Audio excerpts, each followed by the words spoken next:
පැයක් දවසක් මාසයක් ඇසුරු කරපු අනිත් අය විමුක්තිය අවබෝධ කරගත්තා. අනේ බුදුහාමුදුරු පිරිනිවන් පානකම් මට තව බැරි වුණා මේ විමුක්තිය අවබෝධ කරගන්න. ඕක තමයි සියුම් අපි හිතලා බැලුවොත් එහෙම උන්වහන්සේ අහන්නන්නේ වැළපෙන්නේ. ඒ වෙනතර රහතන් වහන්සේලා තහන්නන්නේ වැළපෙන්න ඕන.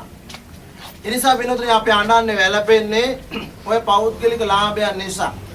ඔබත් එහෙමයි මමත් එහෙම අපි හැම කෙනාම අහන්නන්නේ වැළපෙන්නේ කෘතඥ තත්ත්වයේ නිසා.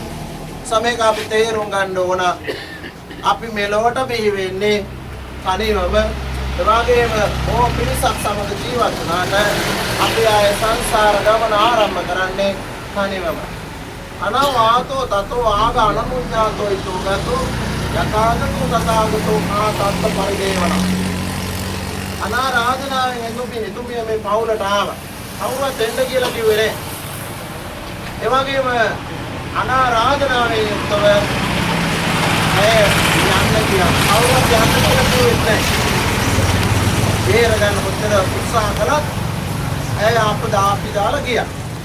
එවනම් අපි මේ වෙලාවේදී අපේ සිත්සතන් ප්‍රබෝධමත් කරගන්න ඕන.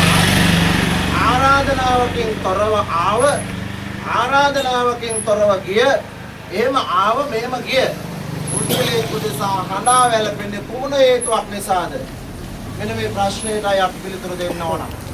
එවනම් මිනිස්සු හැටියට මනුෂ්‍යත්වය කියන එක හොඳට අවබෝධ කරගත්ත මිනිසුන් හැටියට අපි කරන්නට ඕන ආගම ධර්මානුකූලව අපි සිද්ධ කරගත්තා වූ කුසලයක් තියෙනවා නම් අන්නේ කුසලය එයට අනුමෝදන් කරන්නට ඕන. අනේ යුතුයකම තමයි මේ වෙලාවේදී අපි ඉෂ්ට සිද්ධ කරන්නේ. ඒ වගේම ජීවතුන් අතර ඉන්නකොට මිනිසුන් අතර ජීවත් වෙනකොට අපි කල්පනා කරන්නට ඕන මේ පොදු උරුම සනාතන ධර්මතාවය කාටත් එකයි.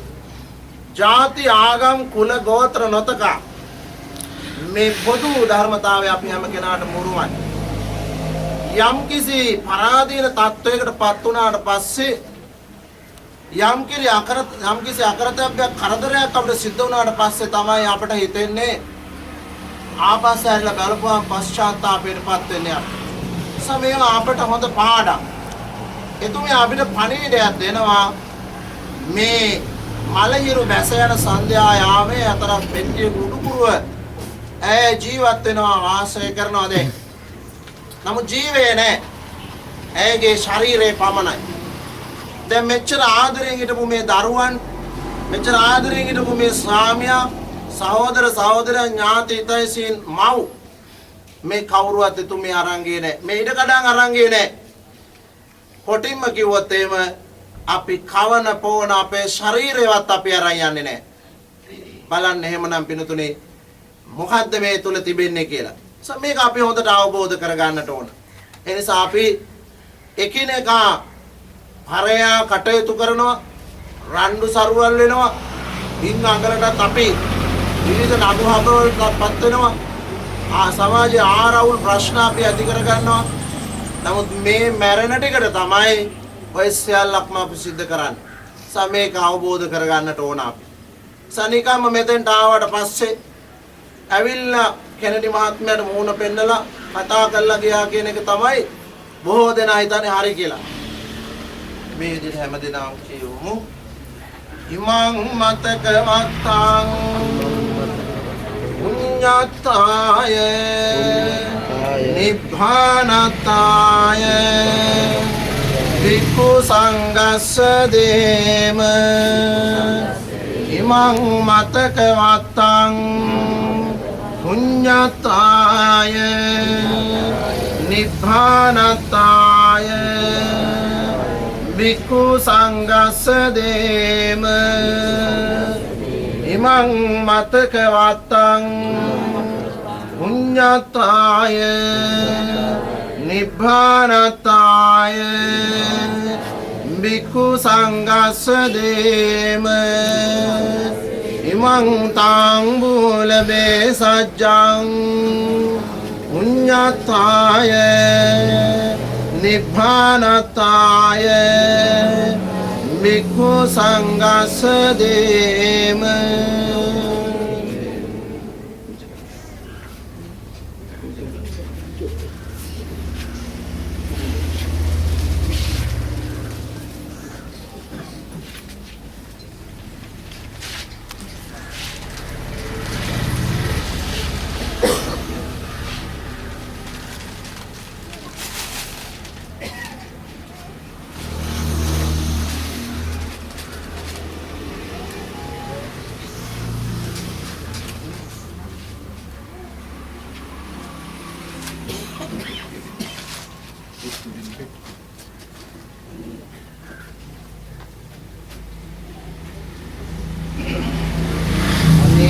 අනිච්ඡාත සංඛාරා උපාදවය ධම්මිනෝ උපජ්ජත්වා නිරුච්ඡන්ති තේසං උපසමෝසුකෝ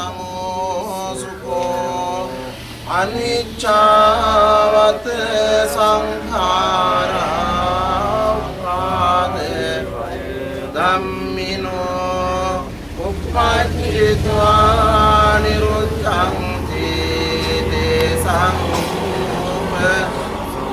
අනිච්ඡාවත සංඛාරා උපාදවය ධම්මිනෝ උපජ්ජත්වා නිරුච්ඡන්ති තේසං උපසමෝසුකෝ.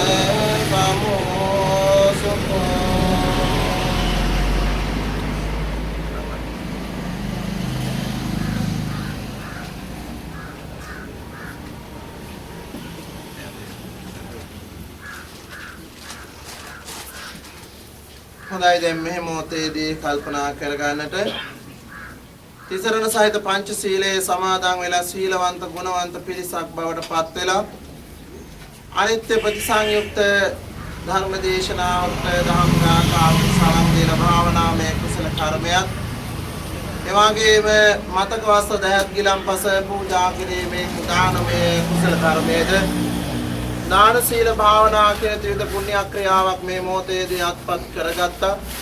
ඒ අත්පත් කරගත්තා වූ සුද්ධ කුසල ශක්තියේ බලමහිමය එමෙහිට දින කිහිපයකට මත්තෙන් කාල යාත්‍රා කරන්නට යෙදුන ඒ තමන්ගේ දයාබර ස්වාමි දිනේ ආදරණීය රත්තරන් මෑණියන් වහන්සේ ඥාතිවරිය හිතවතිය දිනිය බී.එම්.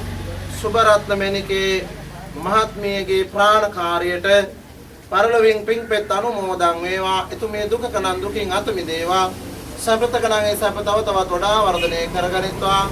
කෙළවර බුදු පසේ බුදු මහරහත් කියන තුන්තරා බෝධීන් අතුරින් පැතු යම් බෝධියකට පැමිණ උතුම් නිවනින් සැනසීම ලබා ගනිත්වා කියන උදාරතර චේතනාව හදවතේ නගාගෙන දැන් වාදනය අල්ලගෙන